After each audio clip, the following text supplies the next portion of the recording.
Novamente vou fazer a apresentação do pregador dessa noite, o reverendo Marcos Quaresma, pastor e plantador da Primeira Igreja Presbiteriana em Bom Jesus, lá no interior do Piauí. Depois de 6 anos de trabalho, a igreja foi organizada e agora ela é a primeira igreja presbiteriana de lá. Nós também falamos dessa manhã, ele é casado com Euciane e tem 4 filhas. Marina, Isabela, Eloá e Heloísa. Então, uma família, tem uma SAF em casa, né? Uma sociedade feminina na sua família. E nesta manhã, o reverendo já pregou Atos 15, 1 a 5, e hoje à noite ele vai dar continuidade ao sermão, ao texto que foi pregado nesta manhã. E nós vamos então orar para que o Senhor mais uma vez o abençoe como nesta manhã o foi. Oremos. Senhor Deus, queremos agradecer mais uma vez, Senhor, pelo privilégio de ouvir a Tua palavra, Senhor. Abençoe o reverendo Marcos Quaresma, Senhor, que ele exponha a Tua Escritura, Senhor, de maneira que o Teu nome seja glorificado. Te pedimos que o Senhor converta os nossos corações e que como cantamos, que haja cura e graça, Senhor, da Tua parte no meio do Teu povo. Em nome de Jesus. Amém. Deus abençoe. Boa noite, igreja. Que a graça e a paz do nosso Senhor e Salvador Jesus Cristo seja com cada um de vocês. Sobre as minhas filhas, graças a Deus, tem sido uma bênção. São muitas mulheres em casa, levando assim muito a sério o multiplicai-vos e frutificai-vos, mas Deus tem sido gracioso conosco. E eu trago aqui uma saudação calorosa, como disse hoje de manhã, lá da Primeira Igreja Presbiteriana de Bom Jesus, e todos sintam-se aí convidados, quando passarem ali pelo Nordeste, parem lá na cidade de Bom Jesus, conheçam ali o trabalho que o Senhor está realizando ali naquele lugar. Temos a Primeira Igreja Presbiteriana em Bom Jesus e também uma congregação, que é a congregação de Santa Luz, e se Deus quiser, agora no início do próximo ano, nós vamos plantar também uma igreja na cidade de Cristino Castro. E desde já eu peço à igreja que estejam orando por esse trabalho. Precisamos muito da oração de vocês para que o evangelho ele cresça ali naquela nossa região. Amém? Por favor, abram a palavra do Senhor em Atos 15, como foi dito pelo nosso irmão. Atos capítulo 15. Eu vou dar continuidade à exposição que nós começamos nessa manhã. Atos 15, a partir do versículo de número 6. Diz assim a palavra do Senhor. Então se reuniram os apóstolos e os presbíteros para examinar a questão. Havendo grande debate, Pedro tomou a palavra e lhes disse: Irmãos, vós sabeis que desde há muito Deus me escolheu dentre vós para que por meu intermédio ouvissem os gentios a palavra do evangelho e crescem. Ora, Deus que conhece os corações lhe deu testemunho, concedendo o Espírito Santo a eles, como também a nós nos concedera. E não estabeleceu distinção alguma entre nós e eles, purificando-lhes pela fé o coração. Agora, pois, por que tentais a Deus, pondo sobre a cerviz dos discípulos um jugo que nem nossos pais puderam suportar, nem nós? Mas cremos que fomos salvos pela graça do nosso Senhor Jesus, como também aqueles o foram.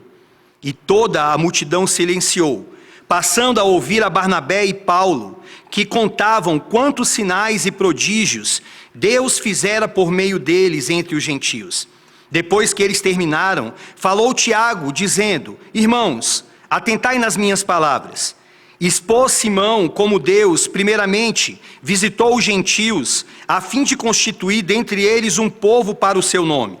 Conferem com isto as palavras dos profetas, como está escrito: Cumprida estas coisas, voltarei e reedificarei o tabernáculo caído de Davi, e levantando-o de suas ruínas, restaurá-lo-ei, para que os demais homens busquem o Senhor e também todos os gentios sobre os quais tem sido invocado o meu nome. Diz o Senhor, que faz estas coisas conhecidas desde séculos, pelo que, julgo eu, não devemos perturbar aqueles que dentre os gentios se convertem a Deus, mas escrever-lhes que se abstenham das contaminações dos ídolos, bem como das relações sexuais ilícitas, da carne de animais sufocados e do sangue. Porque Moisés tem em cada cidade, desde tempos antigos, os que pregam nas sinagogas, onde é lido todos os sábados. Deixa eu orar mais uma vez. Querido Deus,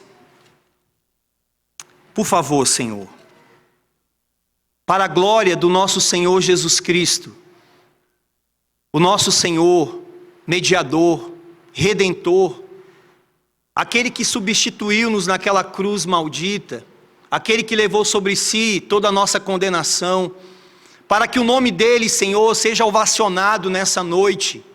Fale conosco na tua palavra, Senhor. Nós cremos que a tua palavra é inspirada, é inerrante, é infalível, é suficiente para todos nós. Mas cremos também, Senhor, que somente um homem falando, sem o Senhor aplicar essa palavra em nossos corações, não haverá êxito nenhum, Deus. Ó Senhor, eis aqui o meio, Pai, a tua palavra e um homem pregando a tua palavra. Aplique, Senhor, imediatamente essa palavra em nossos corações, para que não haja dúvida, Senhor, do que o Senhor quer falar para nós nesse texto. Espírito Santo, sem o Senhor, eu nada posso fazer. Me ajude nessa noite, Senhor. Confio em Ti. Amém. Meus irmãos, nós estamos diante de um texto que ele é muito importante. De fato, todos os textos das Sagradas Escrituras são importantes para nós.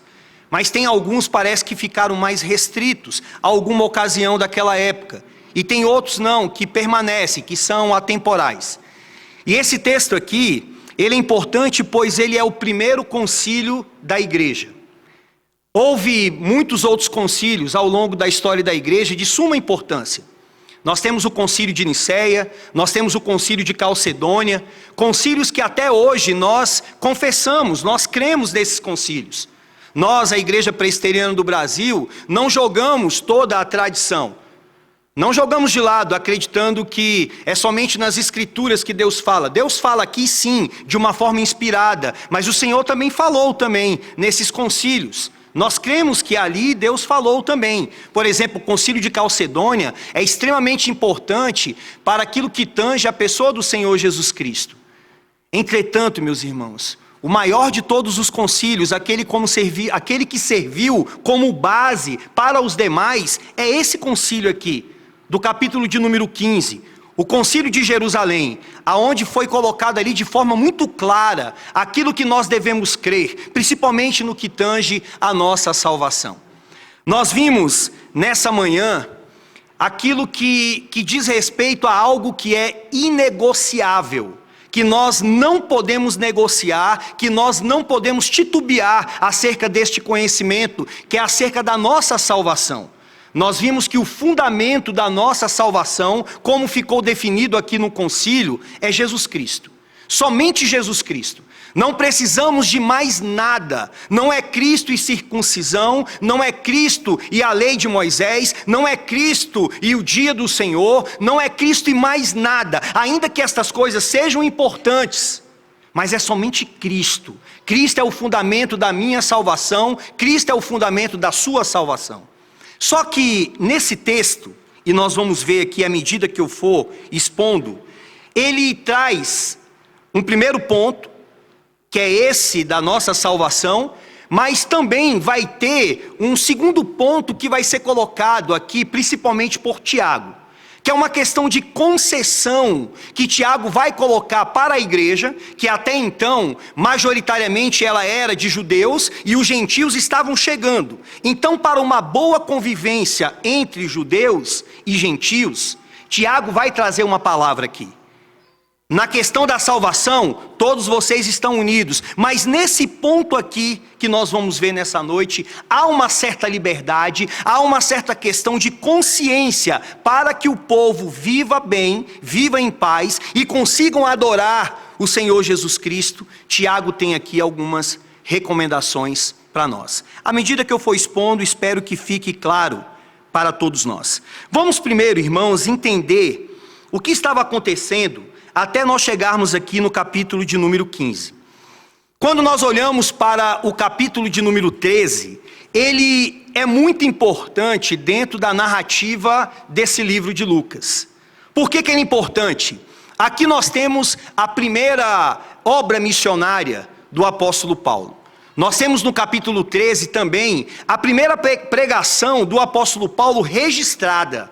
É interessante que, principalmente aqueles que estudam homilética e gostam de ver ali toda a questão dos pontos, né? É maravilhoso quando você olha para Atos 13 e você vê Paulo pregando na sinagoga, e ali você consegue perceber qual era a estrutura do sermão do apóstolo Paulo. E uma coisa fica muito claro ali: o sermão do apóstolo Paulo é cristocêntrico, aponta para Cristo o tempo todo. E a partir do capítulo 13, o apóstolo Paulo começa a fazer uma grande obra. Parece que Pedro, ainda que Pedro vai aparecer aqui no capítulo 15, mas ele fica um pouco eclipsado, porque a figura humana do apóstolo Paulo, na segunda parte desse livro, é muito clara. E o que ele começa a fazer? Primeiro, ele vai para Antioquia, chega numa sinagoga, porque era um costume do apóstolo Paulo primeiro pregar aos judeus e depois aos gentios. Ele chega ali e prega a palavra, algumas pessoas se convertem, convidam ele para voltar no outro sábado. Paulo volta no outro sábado naquela região e quase a cidade toda estava ali. Mas aquilo trouxe, infelizmente, um descontentamento para os judeus, pois ficaram com inveja de ver um grupo tão grande ouvindo aquele homem. Então tramaram contra ele, ajuntaram-se com as mulheres da cidade, com as autoridades da cidade, para matar Paulo. Não conseguiram, mas expulsaram. Paulo é expulso daquele lugar e vai para a próxima cidade. O que ele faz na próxima cidade? Cidade de Icônio. Vai pregar a palavra. Entra naquele lugar, procura uma sinagoga, entra ali, começa a pregar a palavra do Senhor, e diz a palavra do Senhor que ele pregou de tal maneira que muitas pessoas se converteram. E esse de tal maneira é uma forma eufêmica para dizer, ele pregou cheio do Espírito de Deus. Pois de fato, meus queridos irmãos, é quando há a unção do Espírito Santo que coisas acontecem. Ele pregou cheio ali e muitas pessoas se converteram. Mas, mais uma vez, os judeus por inveja se levantam contra Paulo. Paulo ficou sabendo que poderia ser apedrejado naquele lugar. Então ele foge dali e vai para a cidade de Listra. Chegando em Listra, o que ele faz? Continua pregando a palavra. Chega naquele lugar, ele não encontra uma sinagoga, mas vai pregar ao ar livre. E diz a palavra que ele prega a palavra, um paralítico de nascença ouve aquela palavra, se converte, e as pessoas da cidade ali começam a querer adorar Paulo e Barnabé. Chamam Paulo de um dos deuses daquele panteão de gregos, chamaram Paulo de Hermes, porque ele era o portador da palavra, da onde vem hermenêutica, aquele que traz a palavra, e chamaram a Barnabé de Zeus, como se fosse o líder daquele panteão de deuses. Paulo obviamente não aceitou aquela adoração, disse que era homem como todos eles e tenta convencê-los daquilo, quando parece que os ânimos daquele povo para não adorar a eles estava ficando tranquilo. Chegam então os judeus, vindo de Antioquia, vindo de Icônio, e começam a tramar a morte do apóstolo Paulo, ao ponto que apedrejaram Paulo, pegaram Paulo, jogaram fora da cidade, como eu disse hoje de manhã, como se fosse um saco de batata podre, alguma coisa acabada, jogaram achando que ele estava morto. Mas Paulo, eu só posso entender assim, por um milagre de Deus, porque um homem ser apedrejado, e daqui a pouco aquele homem se levantar, entrar na mesma cidade que foi apedrejado, e começar a pregar a palavra de Deus, só pode ser um milagre do Senhor. E essa coragem dele só pode vir do Espírito Santo. Paulo volta para aquela mesma cidade, provavelmente cheio de marcas no seu corpo. Entra na cidade, começa a pregar a palavra, depois vai para Derbe, e depois volta em cada uma daquelas cidades que ele tinha pregado. Que ele foi expulso, que ele foi apedrejado, que ele foi ultrajado, e começou a fortalecer os irmãos que estavam lá. Paulo não estava nem preocupado, meus irmãos, se seria apedrejado de novo. Paulo não era um mercenário que estava preocupado simplesmente com o dinheiro ou com a sua reputação. Ele passou em igreja por igreja, convocando aqueles irmãos a continuarem firmes na fé. E depois disso ele pega e organiza a igreja com presbíteros. E aí, diante de tudo isso, agora, provisoriamente uma missão cumprida, Paulo então volta para Antioquia, que foi o lugar da onde ele foi enviado para fazer a obra missionária. E ali, chegando em Antioquia, ele começa a contar para os seus irmãos quantas coisas tinham acontecido, como eu acabei de falar aqui. Só que quando ele começa a contar a obra do Senhor perante os gentios, não simplesmente restrita aos judeus, chegam então alguns irmãos de Jerusalém. Irmãos esses que eram convertidos, mas ainda estavam extremamente apegados à lei de Moisés. E começaram a questionar, e começaram a ensinar para aqueles irmãos que haviam sido convertidos, que se eles não fossem circuncidados, eles não seriam salvos. Eles tinham que ser circuncidados. Eles tinham que guardar a lei de Moisés, eles tinham que observar a dieta dos judeus, e aquilo ali trouxe uma ira santa no coração de Paulo, no coração de Barnabé, que eles não aceitaram.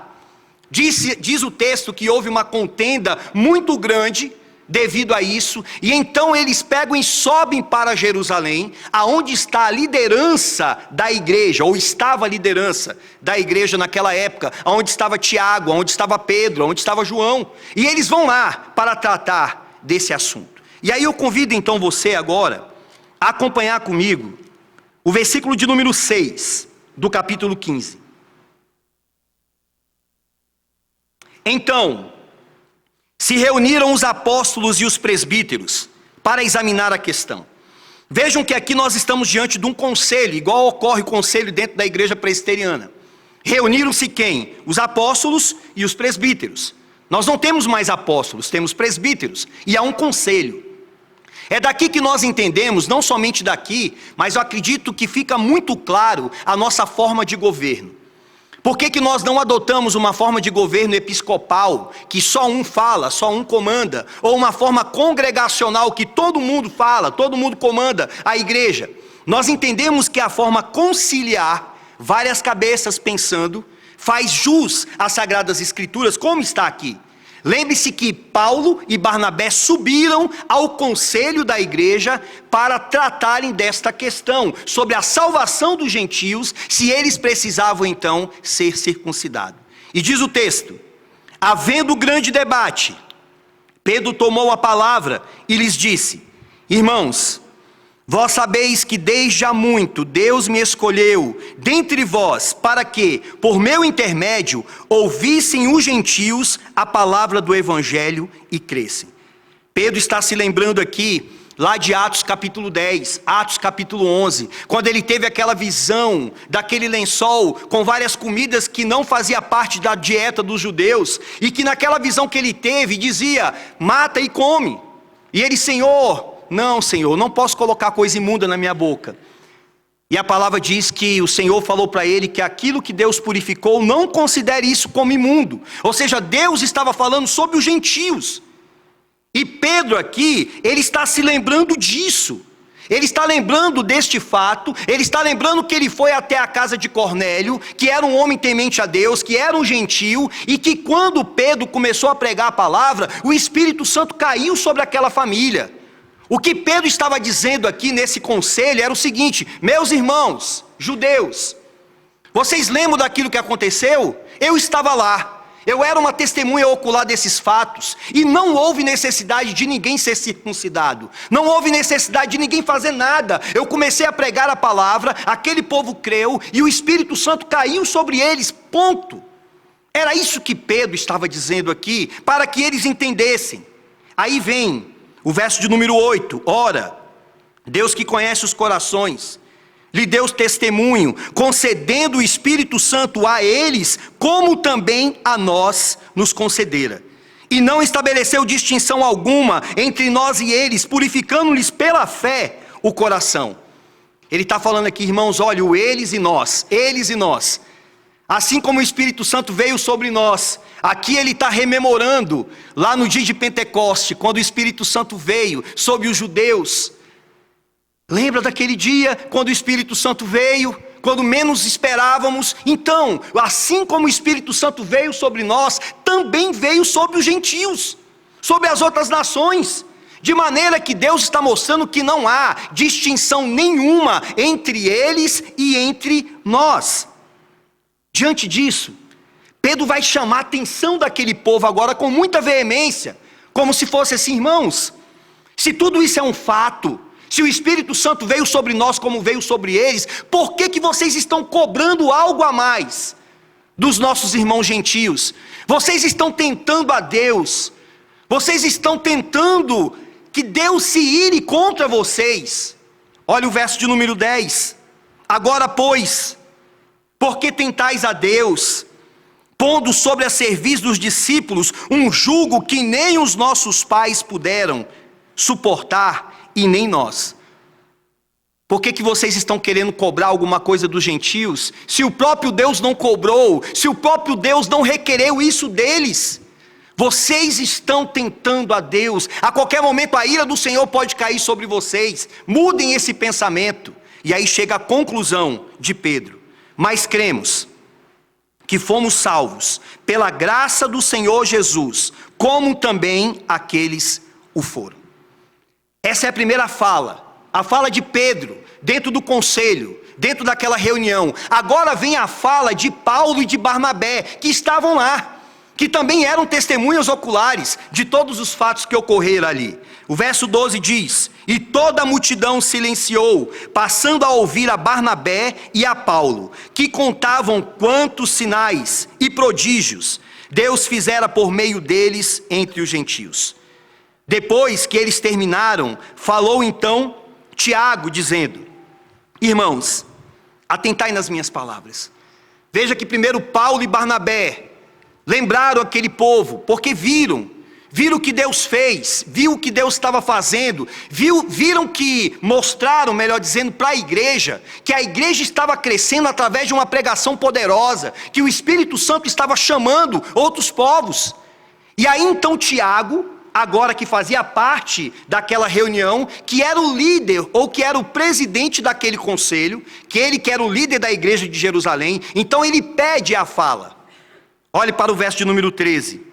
Depois que terminaram, falou Tiago, dizendo: irmãos, atentai nas minhas palavras. Expôs Simão como Deus primeiramente visitou os gentios, a fim de constituir dentre eles um povo para o seu nome.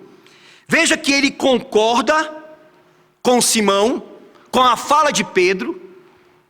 E só para mim não esquecer de um detalhe aqui bem interessante, nós estamos falando da igreja primitiva, nós estamos falando do início de tudo, pelo menos da igreja neotestamentária. E muitas pessoas dizem que Pedro foi o primeiro papa.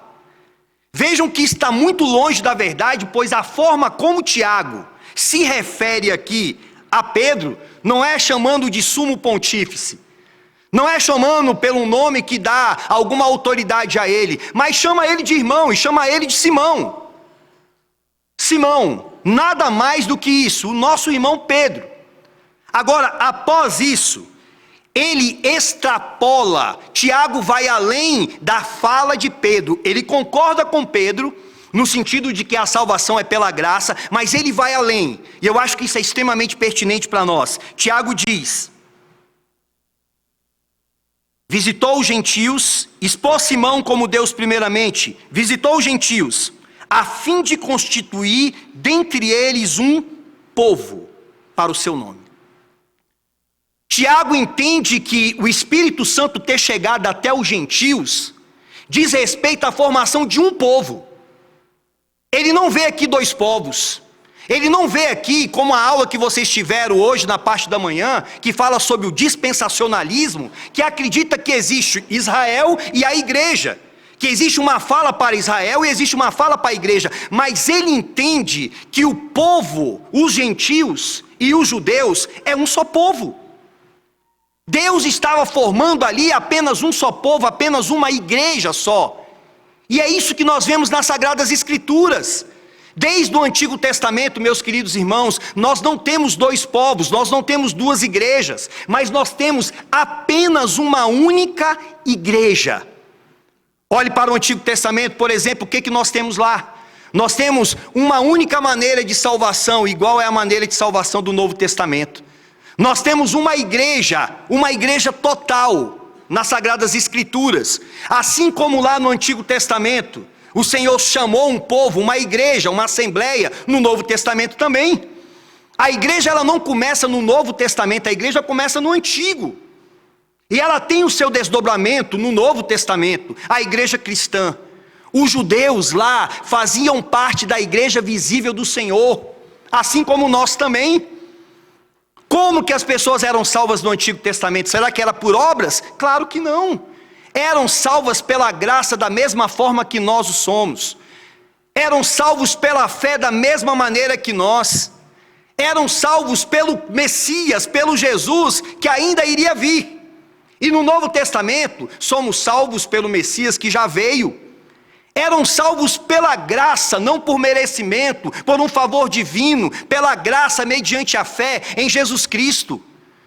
O apóstolo Paulo, em Romanos capítulo 4, ele pega, quando ele está falando sobre a justificação pela fé, ele mostra dois grandes personagens do Antigo Testamento, para mostrar, principalmente para a audiência de judeus, que o ensino que ele estava trazendo não era uma inovação, que ele não estava inventando a justificação pela fé. O que ele queria dizer lá em Romanos 4 era, isso aqui, esse ensino, já estava sendo ensinado lá no Antigo. Vejam Abraão. Abraão foi salvo o quê? Por obras? Não. Abraão foi justificado pela fé. Vejam Davi, foi justificado pela fé. Então, há uma só igreja, há um só povo. Deus escolheu esse povo antes da fundação do mundo, e ao longo da história que lhe pertence, Ele tem chamado o seu povo, desde o Antigo. Não quer dizer que todos os judeus eram salvos. Não quer dizer que todos hoje, que professam nominalmente o nome do Senhor Jesus Cristo, também sejam salvos. A igreja visível que está diante de nós, é uma igreja que é composta de salvos e não salvos, de joio e de trigo.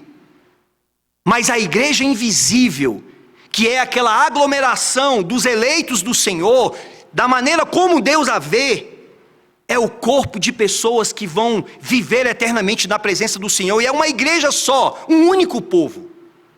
De maneira, meus irmãos, que Tiago está falando isso. Expôs Simão como Deus, primeiramente visitou os gentios, a fim de constituir dentre eles um povo para o seu nome. Esta palavra aqui, um povo para o seu nome, lá em Israel, no Antigo Testamento, quem estivesse naquela época, com certeza, lembraria-se das palavras do Senhor. Diante de todos os povos me pertencem, mas eu tenho um povo, uma propriedade peculiar, exclusiva, que era o povo dele, da mesma forma que no Novo Testamento. A Santa Ceia, o que eles tinham lá no Antigo Testamento? Havia 2 sacramentos. Havia o sacramento da circuncisão, que era um sinal visível de uma graça invisível, que demonstrava ali o pacto, a aliança que o Senhor fez, que incluía tanto adultos quanto também crianças. E esse sacramento do Antigo Testamento, ele corresponde ao Novo Testamento no batismo. No Antigo Testamento havia outro sacramento correspondente ao Novo, a Páscoa, que no Novo Testamento lembra-nos da Santa Ceia. Como diz Jamie Bannerman, o que significa a Santa Ceia? E dentro desse contexto aqui de um só povo, nós temos que entender que a ceia é uma instituição divina, ou todos os sacramentos do Senhor, os 2. É uma instituição do Senhor, por isso deve ser observado. É um sinal visível de uma graça invisível. Os sacramentos apontam para uma outra realidade da nossa união, da nossa comunhão com o nosso Deus. O que são os sacramentos? É um selo. É como se Deus estivesse ratificando aquele selo que Ele fez conosco, do pacto da graça. E é um meio de graça. É um meio de graça. De maneira, meu querido irmão, que há uma graça comunicada imediatamente pelo Espírito Santo, e há uma graça comunicada pelo Espírito Santo mediatamente, pelo meio, através do sacramento. Quando nós nos apropriamos do sacramento com fé, acreditando em comunhão, não é chegar de qualquer maneira, não é participar em pecado ou sem confessar o pecado, ou achando que é uma mesa qualquer. Estou dando toda essa volta para mostrar que o povo que Tiago está falando aqui, dos gentios, é um povo só. Agora, vejam a explicação que Tiago vai dar. Tiago vai pegar uma mensagem lá do Antigo Testamento, que foi lido hoje, na leitura aqui, na igreja. Ele vai pegar uma mensagem, uma profecia do Antigo Testamento, que os judeus achavam que iria se cumprir numa outra situação. Mas Tiago pega essa mensagem e mostra que ela estava se cumprindo aqui, nesse momento. Olhe para o verso de número 15. Conferem com isto as palavras dos profetas, como está escrito. Aqui ele está citando Amós, capítulo 9. Cumprida estas coisas, voltarei e reedificarei o tabernáculo caído de Davi, e levantando-se de suas ruínas, restaurá-lo-ei, para que os demais homens busquem o Senhor, e também todos os gentios sobre os quais tem sido invocado o seu nome. Ou seja, os judeus achavam que isso iria se cumprir lá atrás, mas na verdade Tiago pega essa palavra para falar que o tabernáculo aqui, que estava caído e seria reestruturado, era o próprio Cristo. Caído no sentido que ele morreu, e reedificado no sentido que ele ressuscitou. Tiago estava falando ali naquele conselho: meus amados irmãos, esse texto se cumpre em Cristo. Cristo morreu, mas Cristo ressuscitou, e com a ressurreição dele, ele está atraindo uma multidão para si. É isso que nós estamos vendo. Os gentios, eles estão sendo atraídos por este Cristo vivo. Ninguém poderá vir a mim, se o Pai que me enviou não o trouxer. Era o Senhor mostrando a sua palavra sendo cumprida. E aí ele pega então e diz: pelo que julgo eu, essa é a primeira conclusão, verso 19: pelo que julgo eu, não devemos perturbar aquele que dentre os gentios se convertem a Deus. Esse é o primeiro ponto. Não perturbe os gentios. O Espírito Santo veio sobre eles, o Espírito Santo veio sobre nós. Há um só povo, há uma só igreja. Esse é os planos do Senhor. Agora, Paulo não para aqui. Ou melhor, Tiago. Tiago, ele não para aqui na sua resolução, na sua conclusão, no seu veredito. Por quê? A parte doutrinária já estava clara. Salvação é pela fé em Jesus Cristo. Mas agora iria entrar a parte prática. A parte prática. Porque igreja não é só doutrina. Ainda que doutrina, ela deve ser experienciada, ela deve ser colocada em prática, mas as escrituras, o tempo todo ela mostra isso. São coisas profundas, são coisas que tratam sobre o Senhor, são coisas que tratam sobre aquilo que Deus fez por nós, mas tem momentos e vários momentos que são coisas que competem a nós fazermos. A nossa responsabilidade. A Bíblia fala tanto da soberania divina como fala da responsabilidade humana. É fácil e é maravilhoso nós falarmos que a salvação ela se dá pela graça e que nós não entramos com obra nenhuma. Nós vimos nessa manhã que a salvação ela é tanto pela graça quanto também é por obras. Só que não são obras que nós fazemos, são obras que o Senhor Jesus Cristo fez e chega para nós de graça. Mas a pergunta que nós devemos fazer é: uma vez que somos salvos, ou como sabemos que de fato somos salvos? Ou como sabemos de fato que o fundamento da nossa salvação é Cristo e que essa salvação foi aplicada em nós? Como é que eu sei que eu sou um eleito, que você é um eleito? É simplesmente falando? É simplesmente citando textos bíblicos? Também, mas é demonstrado em obras. É demonstrado em santidade. É demonstrado em frutos. As Escrituras diz: pela graça sois salvos mediante a fé. Isto não vem de vós, é dom de Deus, para que ninguém se glorie.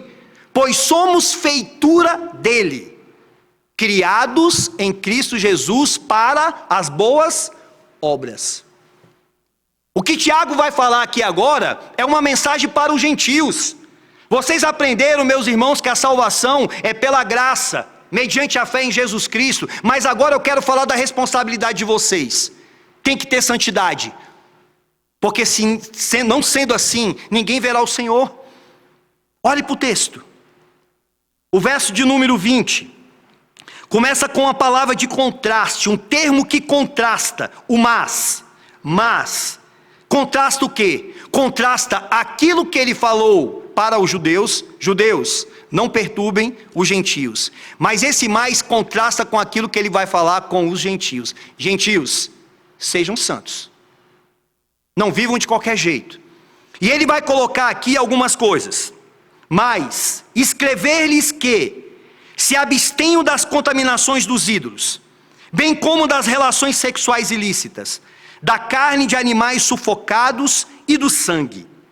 Porque Moisés tem em cada cidade, desde os tempos antigos, os que pregam nas sinagogas, onde é lido todos os sábados. Esse texto aqui, essa passagem, é uma das passagens difíceis nas Sagradas Escrituras. Você tem muitas variantes textuais. Tem manuscritos que, na verdade, vai colocar que a ordem que Tiago dá aqui é sobre 3 coisas apenas. Outros vão colocar que é 4. Muitos comentaristas vão dizer que, na verdade, estas 4 coisas aqui, que são estipuladas por Tiago, todas elas dizem respeito à lei cerimonial. E muitos vão pegar Levíticos 17 e Levíticos 18 para tentar explicar aqui. Mas eu, que não estou caminhando sozinho, que estou montado nos ombros dos gigantes, vendo o que esses homens falaram, eu entendo que esse texto aqui, ele está falando sobre 3 coisas, que dizem respeito a uma questão de concessão. Eu posso abrir mão numa questão de consciência. 3 coisas que dizem respeito à lei cerimonial, mais uma 4ª que é sobre a lei moral. Eu entendo aqui, olhando para esse texto, quando ele diz: mas escrever-lhes que se abstenham das contaminações dos ídolos, bem como das relações sexuais ilícitas. Relações sexuais ilícitas aqui, ele está falando sobre cunho moral, lei moral de Deus. Vamos pegar primeiro só esse ponto aqui.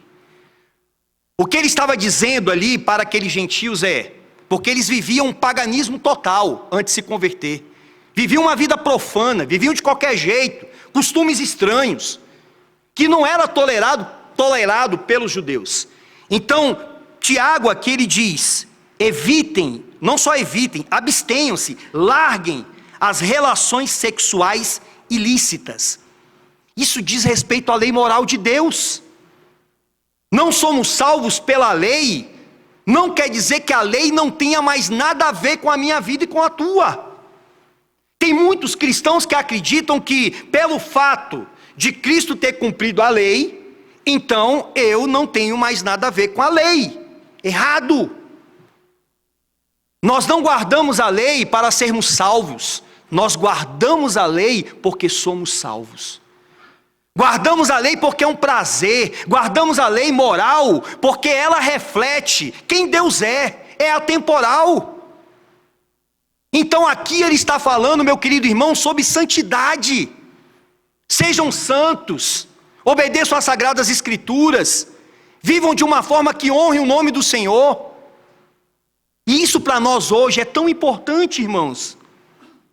Quantas pessoas enchem só de estudo e brigam na internet, se levantam contra um, se levantam contra outro. São exímios conhecedores de todos os símbolos de fé, citam a confissão, citam os catecismos, mas não vivem como as pessoas que confeccionaram esses documentos em santidade, os puritanos, que receberam essa alcunha de uma forma desdenhosa. Olhem lá o santinho, olhem lá os puros. Nós devemos buscar sim a pureza, a santidade. Relações sexuais ilícitas, adultério, seja o que for, devemos largar isso. Isso não agrada a Deus, isso envergonha o Evangelho. Era como Paulo falando na igreja de Roma, Paulo falando sobre os judeus, que o nome do Senhor está sendo blasfemado perante os gentios por causa de vós. E muitas das vezes o nome do Senhor está sendo envergonhado por aqueles que se dizem cristãos. Não basta apenas, meu irmão, você está aqui no dia do Senhor. Mas você guardar o dia do Senhor, você viver em santidade, aonde você estiver, aonde eu estiver, os olhos do Senhor estão sobre nós. Deus sabe o que nós estamos fazendo, Deus sabe o que nós estamos vendo, Deus sabe o que nós estamos lendo, Deus sabe o que nós estamos fazendo em todo instante. Nada foge ao escrutínio desse Deus poderoso.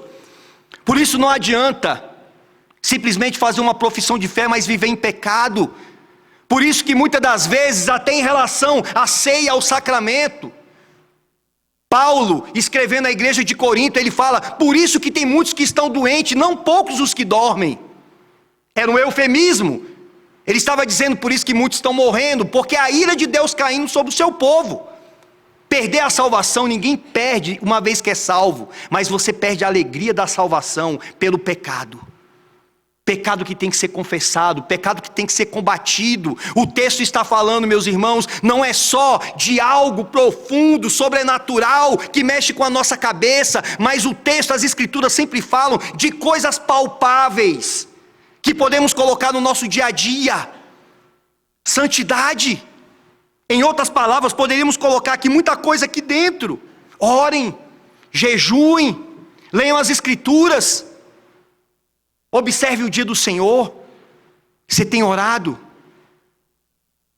Você tem jejuado? Você sabe o que é um jejum? Espero que sim.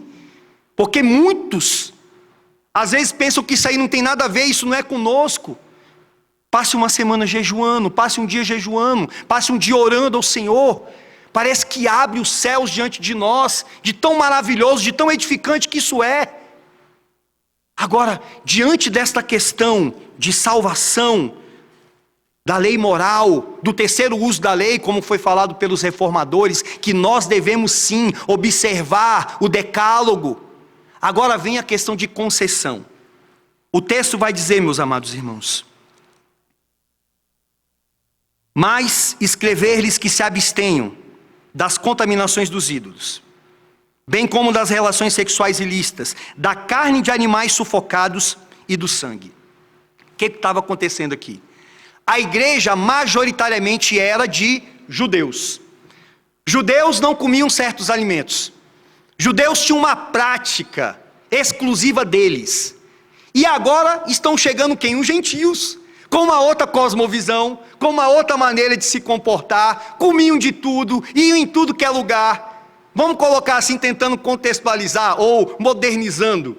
Iam para tudo que é balada, para tudo que é festa, e não tinha problema nenhum. E os judeus não aceitavam isso. E como que a igreja ia conviver, esses dois povos ali, uma só igreja, mas dois costumes? Tinha que ter ali uma palavra de concessão.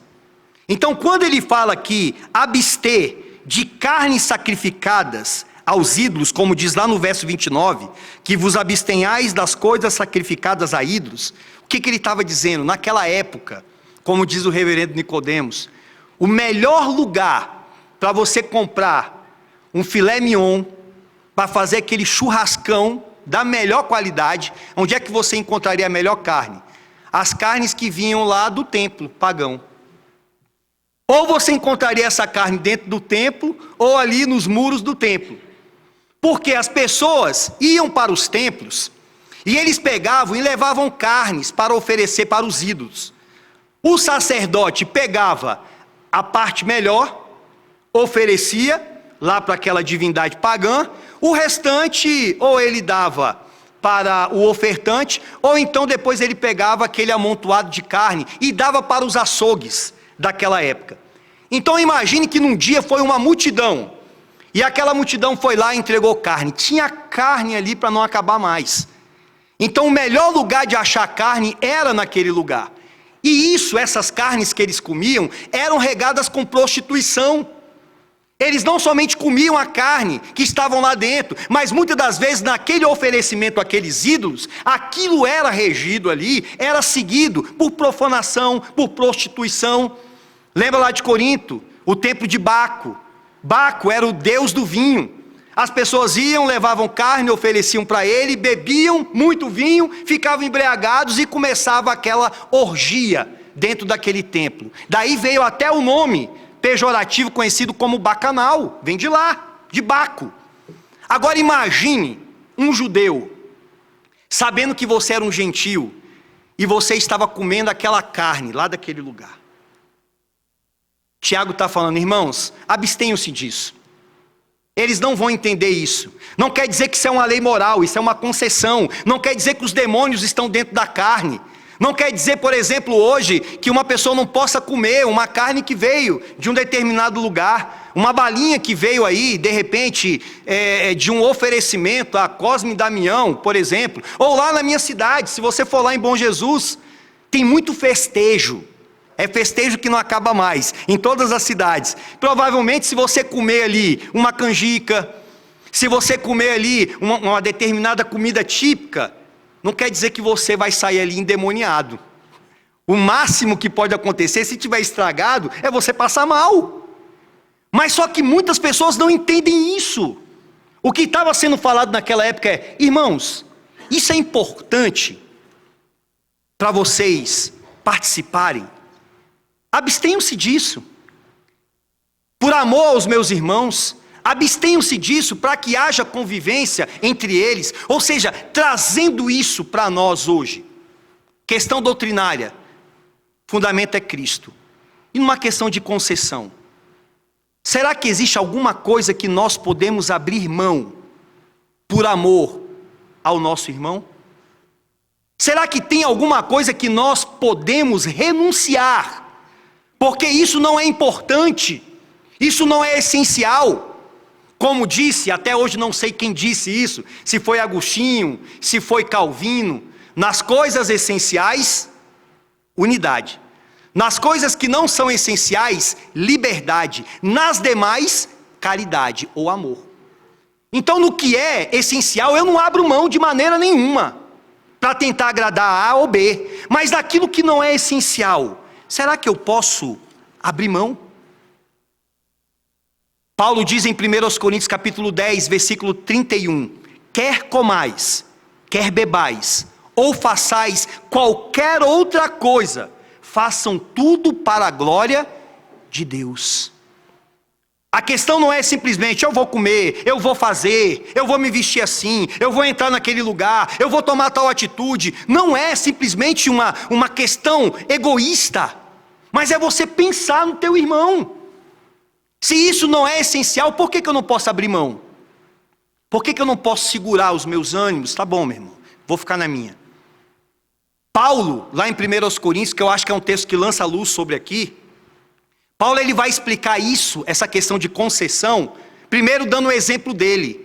Paulo poderia ter mulher, Paulo poderia ter um salário, e ele fala, eu abri mão de tudo isso.